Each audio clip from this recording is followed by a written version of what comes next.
오늘 우리에게 주시는 하나님의 말씀은 빌립보서 4장 8절에서 13절까지 말씀입니다. 8절. 끝으로 형제들아 무엇에든지 참되며 무엇에든지 경건하며 무엇에든지 옳으며 무엇에든지 정결하며 무엇에든지 사랑받을 만하며 무엇에든지 칭찬받을 만하며 무슨 덕이 있든지 무슨 기름이 있든지 이것들을 생각하라. 아멘. 바울은 끝으로 교인들에게 어떤 삶을 살아야 하는지에 대해서 8가지를 권면하고 있습니다. 참되며, 경건하며, 옳으며, 정결하며, 사랑받을 만하며, 칭찬받을 만하며, 덕이 있어야 하고, 기림이 있어야 한다고 말합니다. 여기에서 기림은 높이 평가할 만하다는 겁니다. 바울은 이 8가지를 늘 생각하라고 말씀합니다. 이 8가지를 세부적으로 설명하진 않겠습니다. 내용이 너무 길어지기 때문에 이 중에 한 가지만 살펴보고자 합니다. 바로 사랑받을 만하며입니다. 우리는 사랑받을 만한 사람이 되어야 합니다. 러블리한 사람이 되어야 합니다. 우리들의 행동이나 말이 밉지 않고 너무 사랑스러운 거죠. 그래서 꼭 안아주고 싶은 사람이 되어야 합니다. 그리스도인들이 야같다는 말을 종종 듣곤 합니다. 말은 잘하지만 행동은 말을 따라가지 못한다고 합니다. 그리스도인들이 자기 실속을 너무 잘 챙긴다고도 합니다.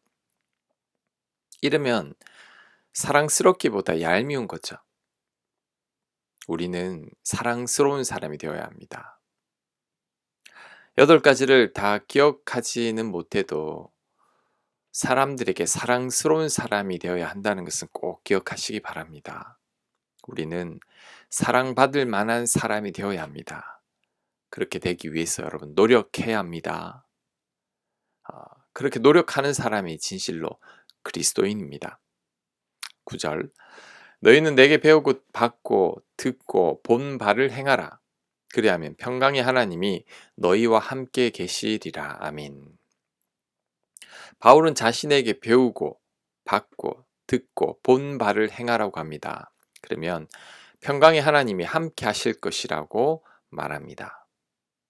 바울의 이 말은 우리가 배운 대로 순종할 때 하나님께서 함께 하신다는 말씀이죠. 이 말씀을 역으로 생각하면 우리가 하나님과 함께 하지 못하는 이유가 무엇인지 알 수 있습니다. 우리가 말씀대로 행하지 않고 순종하지 않기 때문이죠.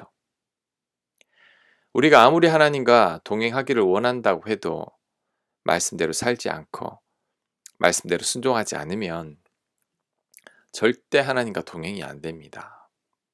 그러니 먼저 말씀을 듣고 말씀에 순종해야 합니다. 그럴 때 하나님께서 함께 하실 겁니다. 하나님과의 동행도 어렵지 않을 것입니다. 10절. 내가 주 안에서 크게 기뻐함은 너희가 나를 생각하던 것이 이제 다시 싹이 남이니 너희가 또한 이를 위하여 생각은 하였으나 기회가 없었느니라. 아멘.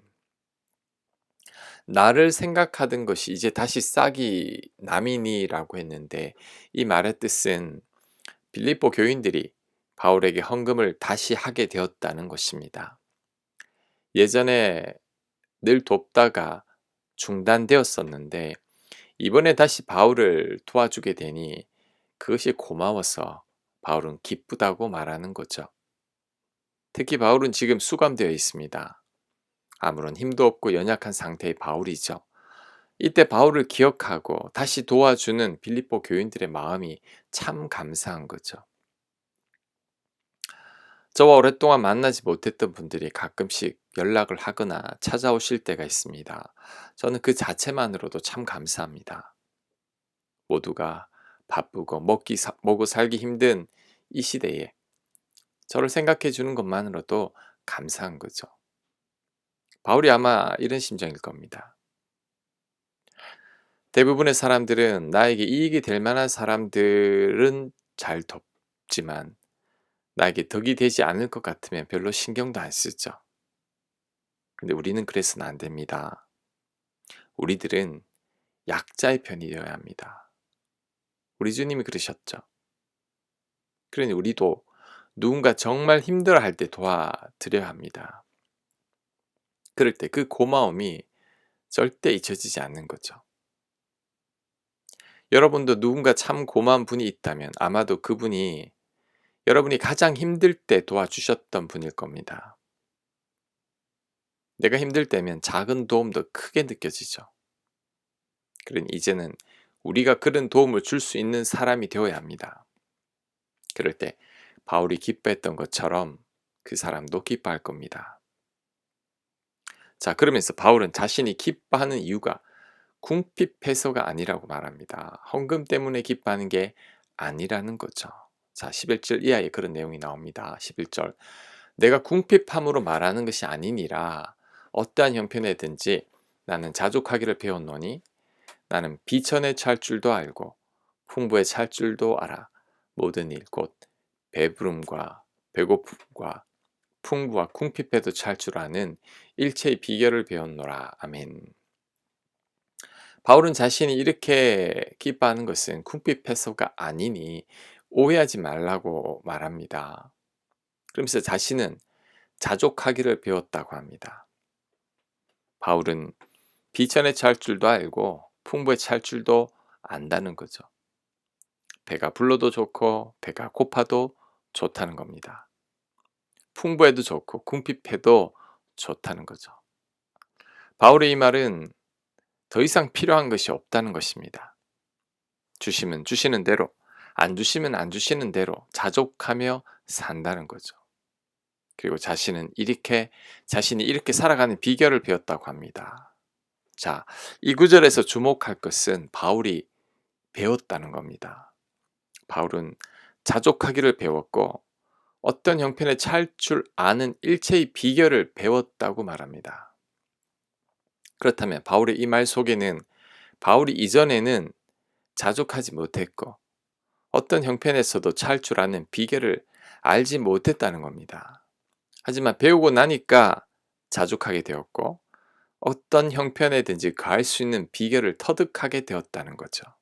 자, 그렇다면 바울은 이 비결을 누구에게 배웠을까요? 바울은 이 비결을 어떻게 배웠을까요? 그 답이 13절에 나옵니다. 13절. 내게 능력 주시는 자 안에서 내가 모든 것을 할 수 있느니라. 아멘. 바울이 이렇게 고백하는 이유는 자신이 자족하지 못했을 때 주님 안에서 자족을 배웠기 때문입니다.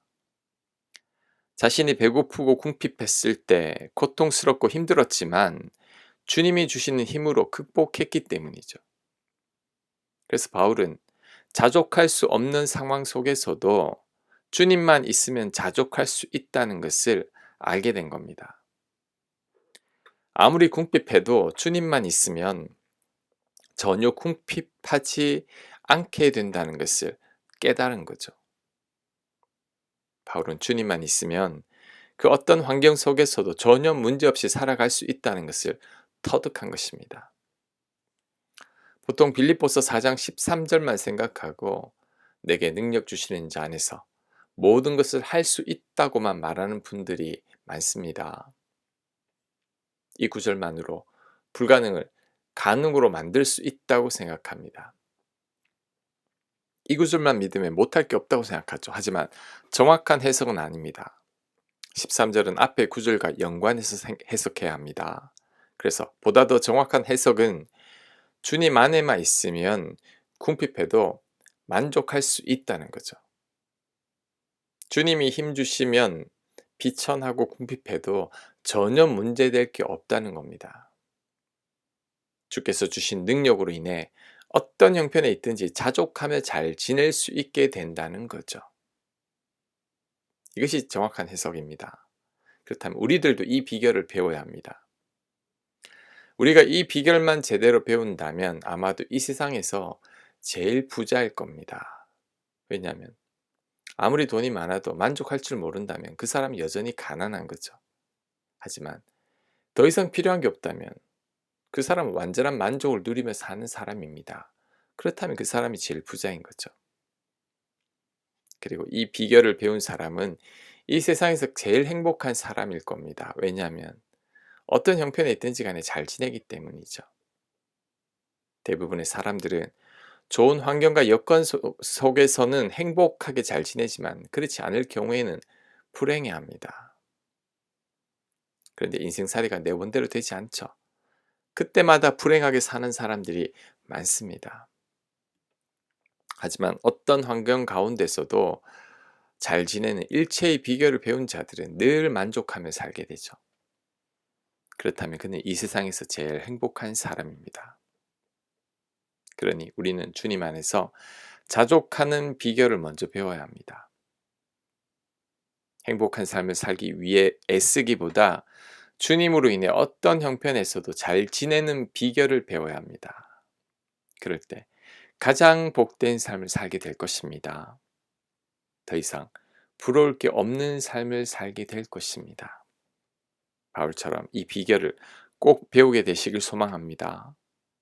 주님 안에서 자족하고 어떤 형편에 있든지 간에 잘 지내는 비결을 꼭 터득하게 되시길 간절히 축원합니다. 아멘.